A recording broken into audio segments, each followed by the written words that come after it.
America का क्षमादान कानून। America के संविधान का अनुच्छेद आया धारा 2 खंड 1 राष्ट्रपति को क्षमादान की शक्ति प्रदान करता है, जिसे प्रेसिडेंशियल पार्डन यानी राष्ट्रपति क्षमादान कहा जाता है।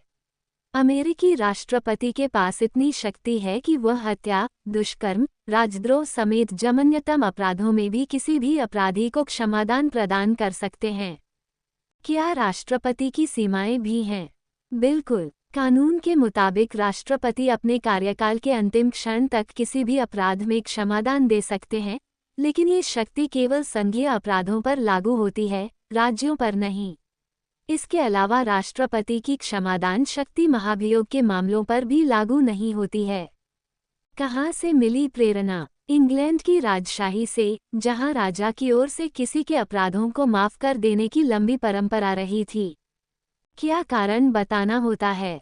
अमेरिका के राष्ट्रपति को संघीय अपराधों के संबंध में क्षमा करने या सजा की प्रकृति को बदलने का संवैधानिक अधिकार है। इतना ही नहीं, राष्ट्रपति को क्षमादान के लिए संसद या किसी की अनुमति की जरूरत नहीं होती। इंग्लैंड के राजा की तरह वह भी क्षमादान को लेकर दिए गए अपने आदेश का कारण बताने के लिए बाध्य नहीं है।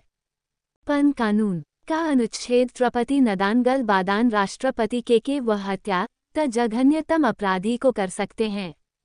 पहले किसने दिया क्षमादान? अमेरिका के पहले राष्ट्रपति जॉर्ज वाशिंगटन ने ही सर्वप्रथम अपनी क्षमादान की शक्ति का उन्होंने अपने 8 वर्ष के कार्यकाल में कुल 16 अपराधियों को क्षमा किया।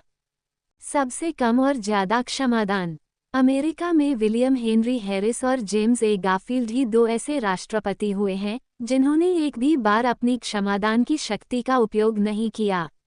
दूसरी ओर जो बाइडेन ने एंड्रू जॉनसन 7,654 को पीछे छोड़ते हुए कुल 8,064 दोषियों या आरोपियों को क्षमादान दिया। बाइडेन क्यों अलग? बाइडेन ऐसे पहले राष्ट्रपति थे जिनके कार्यकाल में ही उनके बेटे हंटर बाइडेन को किसी अपराध के लिए दोषी ठहराया गया और उसकी सजा खुद माफ की। इसके अलावा बाइडेन ने चंद मिनट पहले अपने भाई जेम्स बाइडेन, फ्रांसिस बाइडेन, उनकी बहन वेलेरी बाइडेन ओवंस, उनके भाई की पत्नी सारा बाइडेन और उनकी बहन के पति जॉन ओवंस के अलावा अन्य करीबियों को अपराध मुक्त घोषित किया। क्या चुनौती दी जा सकती है?